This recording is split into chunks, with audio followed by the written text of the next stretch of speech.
Massive news for Ripple. XRP is part of an institutional ecosystem.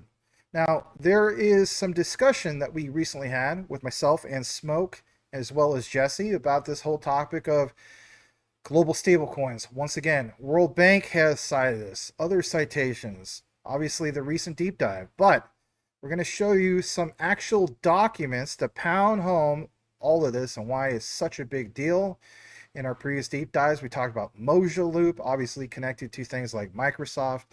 This is going to be a really good outline. It's been a while since we've been with you guys, so consider smashing that like. Let's get into it and why it matters to you. Here is the first document, and basically it comes from this key company. You may not even be aware of it. It's called Capco. Now, what is this all about? Well, for one, look what it says. Distributed Ledger Technology and Cross-Border Institutional Payments White Paper. Now, I'm not going to read all 9 pages of this, but what I want to do is I want to complement what we shared the other day with both Smoke and Jesse. Here's why. As we jump down to it, it talks about current and potential applications of the technology. Now, I know I just highlighted XRP, but there is some areas I want to put focus on before we get right over to that. They point out, again, Capco, and we'll get more into who they are, they point out this. It says, to demonstrate the potential benefits and drawbacks of distributed ledger technology and financial services cross-border payments, the following high-level example, followed by examples that exist in the marketplace, is to serve as a demonstration of how the result of such an implementation could appear. In this paper's future hypothetical example, each financial institution would have a node that connects to the other institutions. We're going to pause on that for just a bit. Here's why that matters. Well, basically, it's like this. In our previous outlines, myself, Jesse, and so on, we talked about and showed in the visuals those key nodes. And of course, Smoke showed you that new key company, right? International bank. No, not the BIS, but an international bank. And of course, their key nodes. So when we go more into the documentation about this, you will understand fully why this is so big. So let's jump back to it for just a brief moment. Pull up more documentation about this. It says that these institutional nodes are basically in a closed distributed ledger network. What would be that network? Well, think about it. These firms would also have each of their nodes tie into their internal systems for record keeping and whatever notation the firm requires, and for the authorization of transfer of money. Ripple always boasts their slogan of value, the internet of value, or as Jesse has mentioned by citing, obviously, Tony McLaughlin over at Citi, the regulated internet of value. They always change the name, but value, transfer of money. So such record keeping could also occur in the distributed ledger network to handle the clearing settlement processes of daily trades in order for transaction to occur between two institutions. Consensus must be reached by a pre-agreed upon percentage of nodes in the network. Now there's a little bit more. They acknowledge that the nodes and their transaction data are valid, which is then saved and captured as completed within the ecosystem's nodes. For security purposes, identification data that is held of each transaction can be sent through all nodes for validation, but only be visible for specified parties through a zero-knowledge proof, a cryptographic tactic used to demonstrate knowledge of certain variables, but nothing outside of those variables. Note that such cryptographic techniques as zero-knowledge proofs are still in development. And then, of course, they mention some of the key things of why we're mentioning this. And here's why we're highlighting this.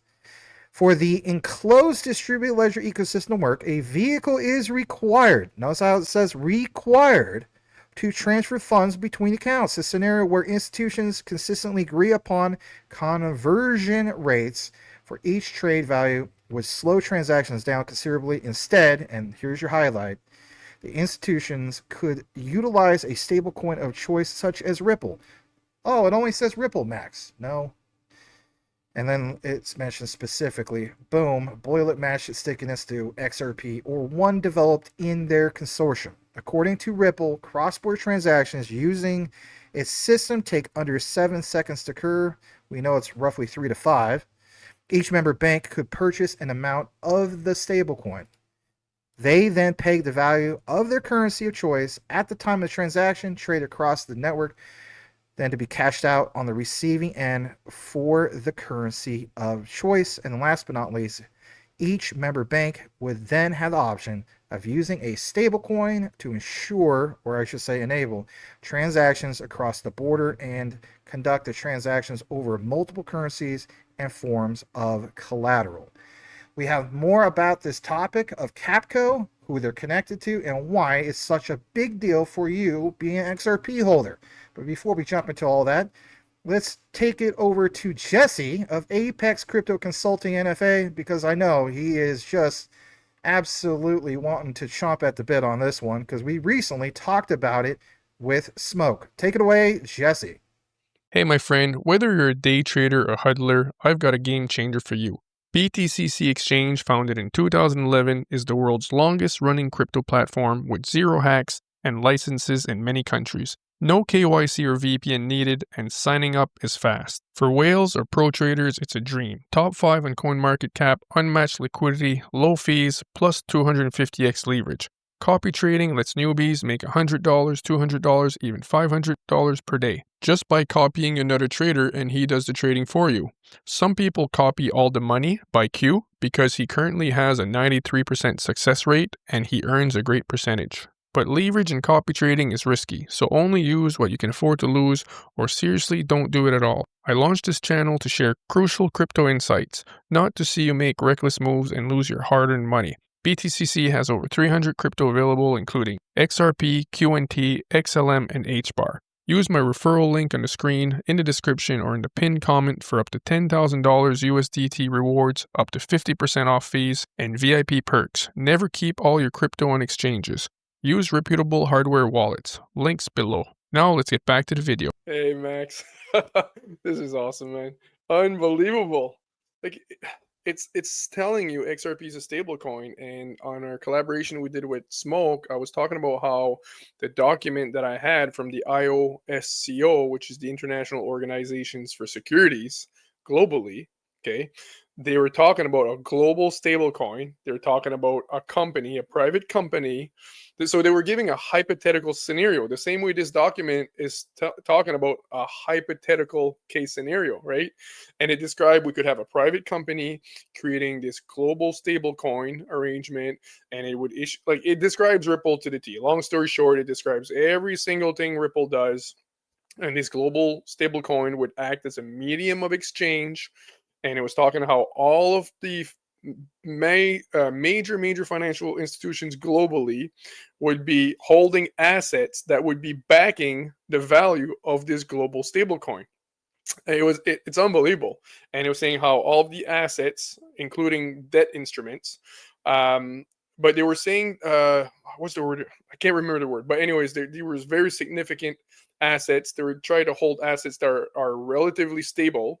So maybe these are fiat currencies, gold, silver, whatever.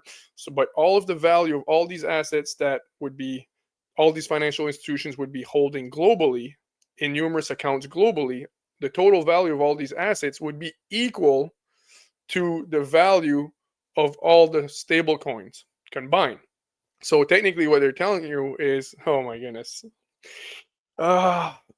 My friends, like, XRP it's all the money. Like, what else do I want to explain about this? Yeah, this is not a joke, guys. This is not a joke. So my question is, if they're calling it a stable coin, if the plan for them to make it a stable coin, that means they plan for it to be pegged to something or backed by something. That's the definition of a stable coin. So the question is, what is it backed by, or what is it pegged to? And again, the example that I was talking about in the documents is saying that it's literally going to be backed or pegged to a huge amount of financial assets globally that the biggest financial institutions in the world are holding. So, the idea that Ripple is going to stay at $3 is ridiculous. It's absolutely ridiculous. You can't be the liquidity source for the world and be $3. Like, it's impossible.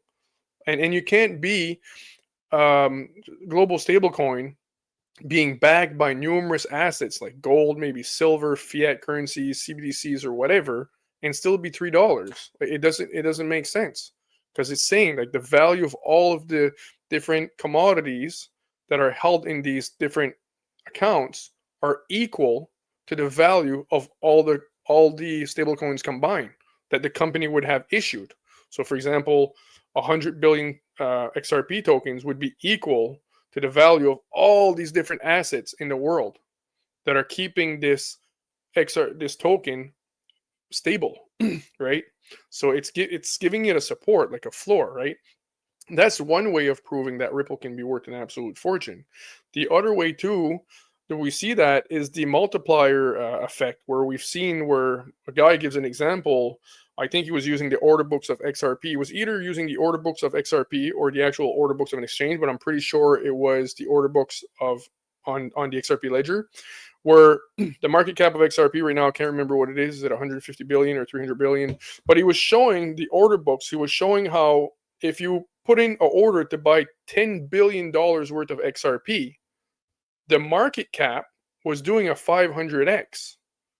So let's say, let me check real quick. Sorry. Do you know the market cap, Max, real off top of your head here? I'll just quick 2 seconds. I got it. So it's 180 billion, right? So it's 180 billion market cap is XRP.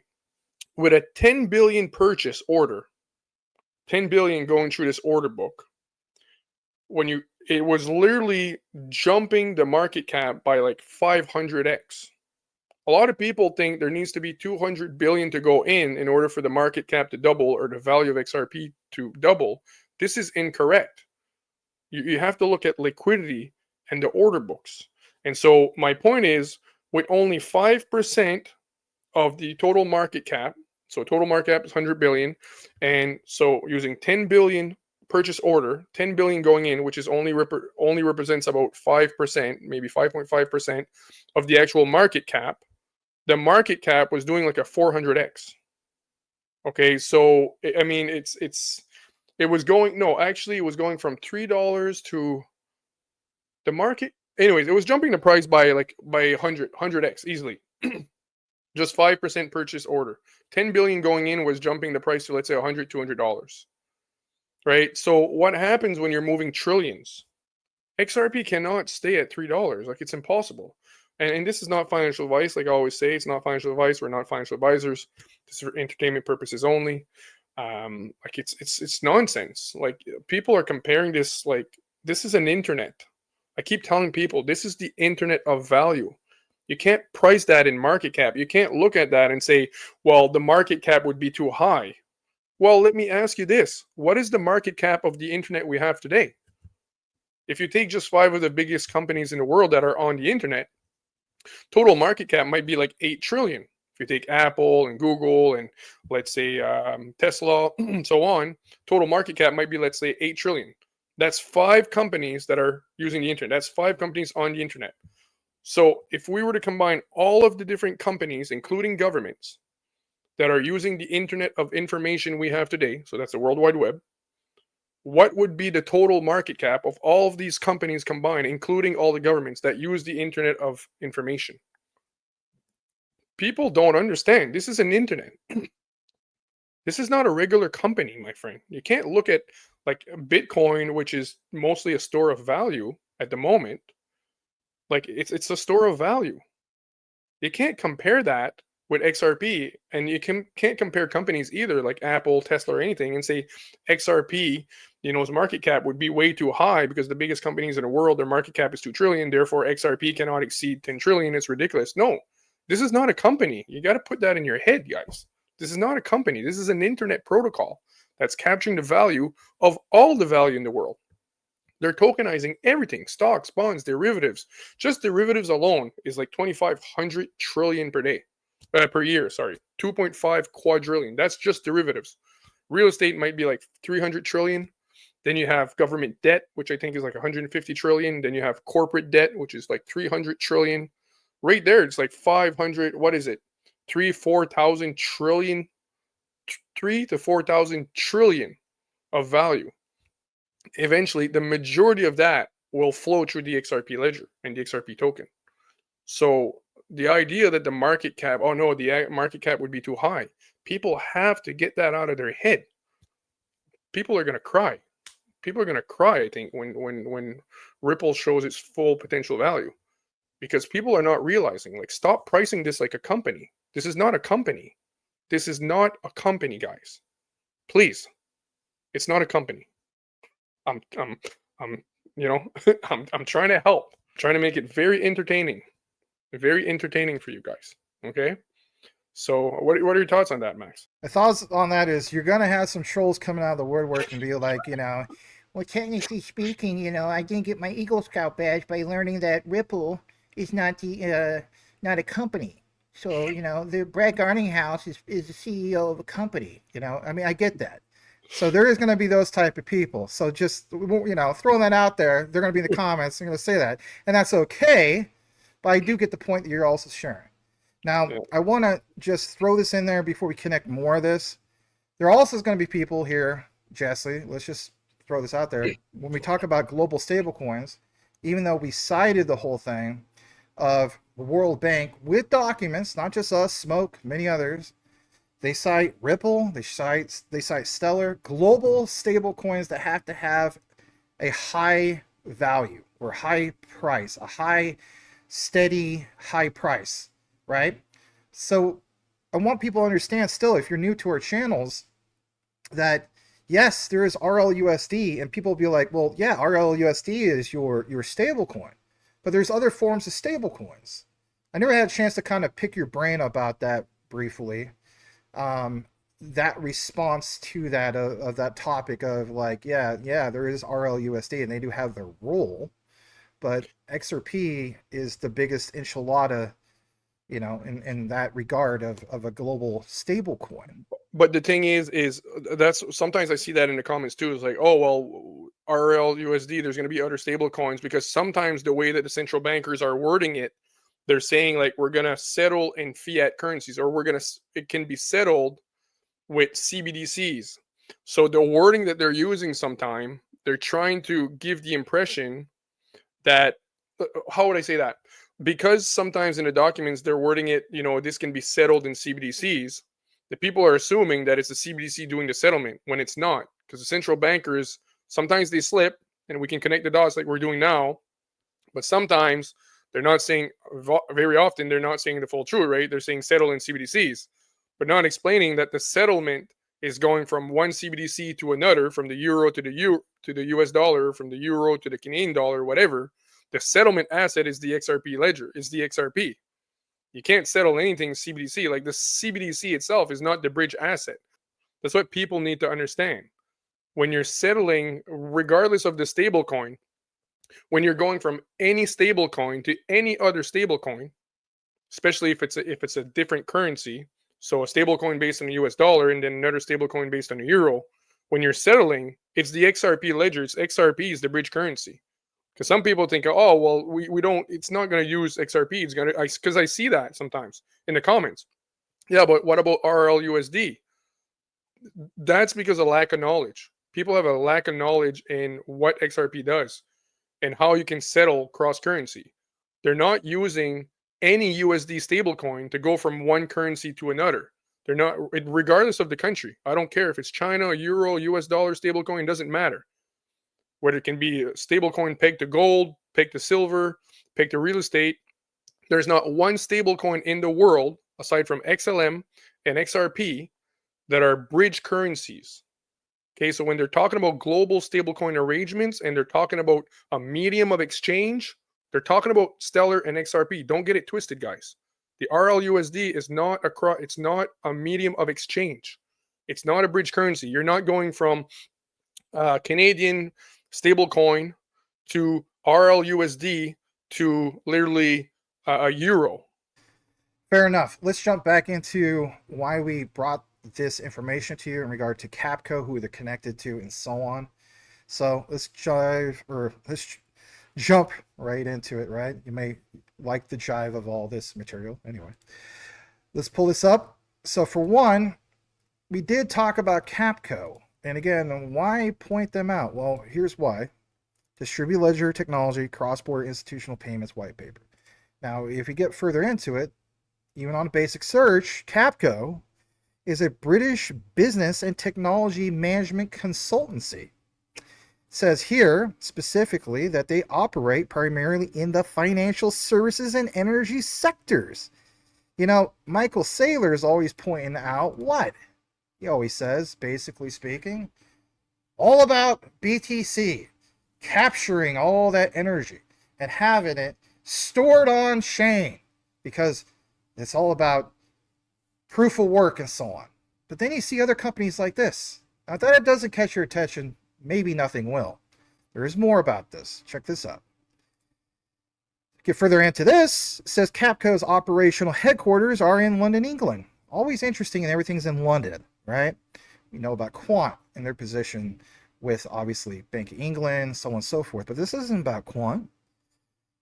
They have approximately 1,500 consultants, 32 offices across the Americas, Europe, Asia, Pacific. The company offers services primarily in, and drum roll please, look what it says here, banking, capital markets, wealth and investment management, insurance, finance, risk, and compliance. So for one, compliance. You think they're probably not aware of ISO 222? It also has an energy consulting practice in the United States. And oh, by the way, they've been around for roughly 27 years. Okay? So for one, that's interesting to see that. What's more interesting is a while back in roughly a few years ago, they were, of course, acquired back in 2021. We'll get into that in a bit. But here's your main aha moment. In 2010, Fidelity International Information Services, again FIS, signed a deal with Symphony Technology Group to buy Capco for approximately $300 million.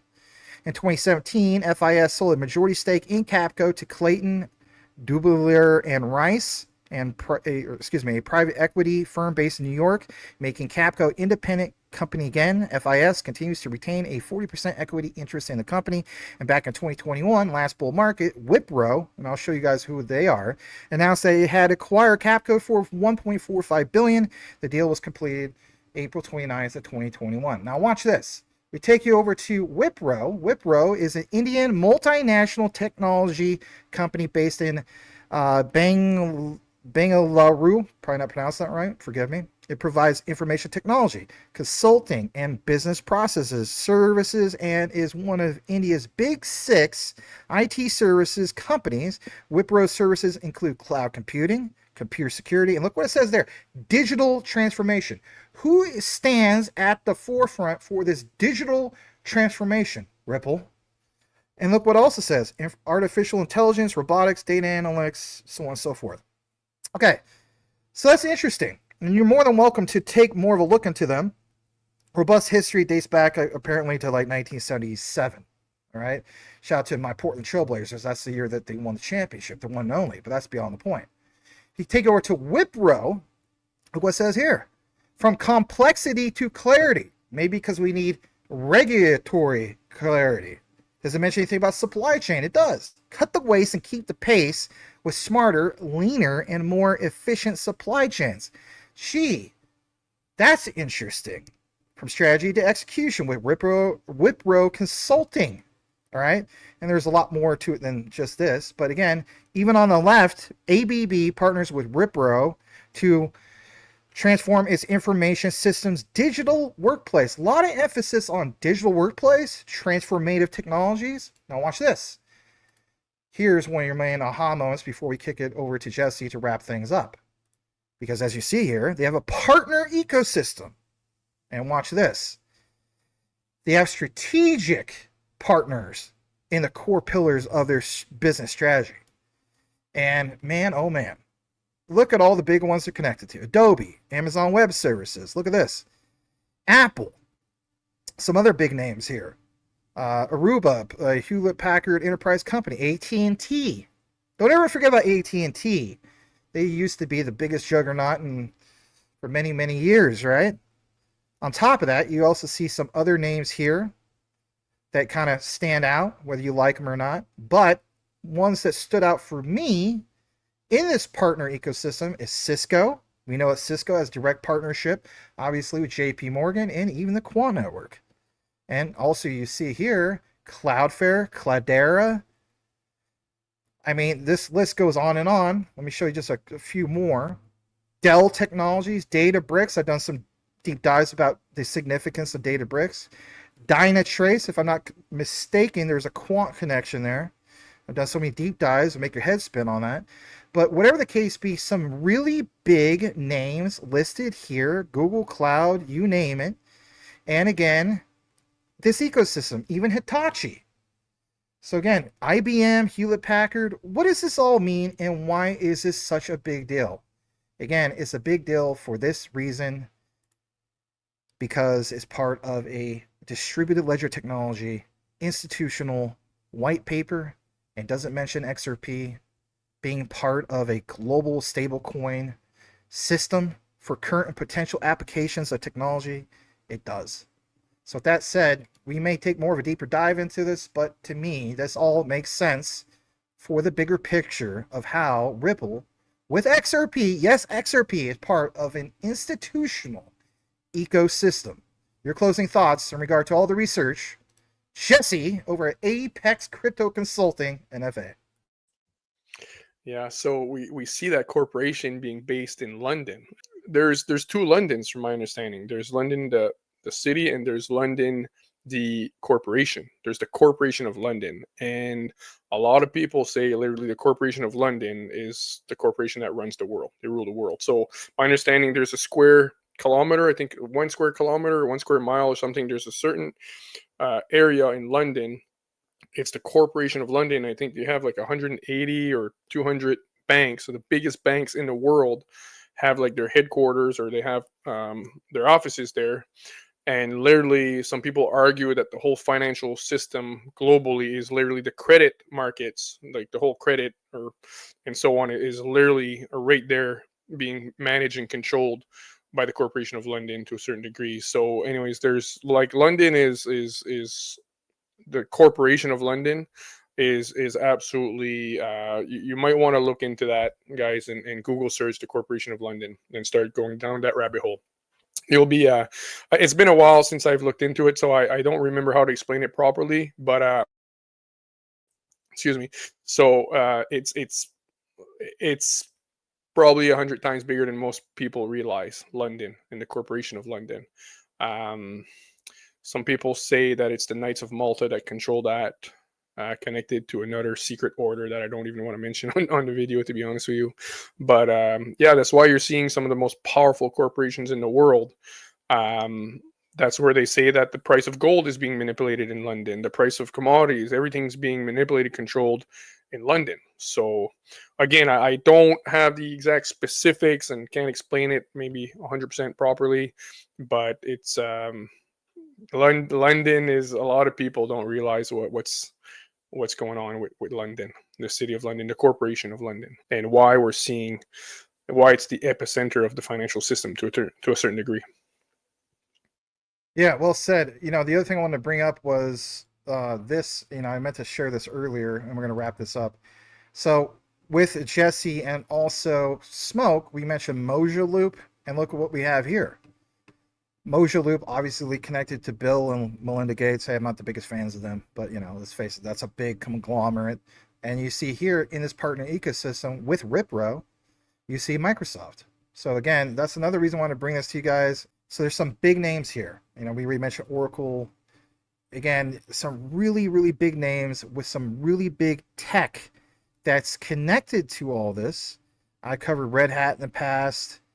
There's SAP. That's some big names as well. But again, and this is not Stellar in regard to Stellar XLM. This is a different Stellar. But nonetheless, glad to bring it to you guys. Thales. I mean, so many big names here. We could go on and on about this, but check it out for yourself if you want to research Wipro more. But I do feel as though this is a really, really big deal. So thanks again so much to you guys who tuned in. Do us a solid if you listen to the entire outline. Type in this key term into the comments, and that is Wipro. And we'll know that you listened to the entire outline. On behalf of myself and Jesse over Apex Crypto Consulting and FA, know what you have, know why you hold it. The research trumps flood 110%. See you guys on the next one. See you guys.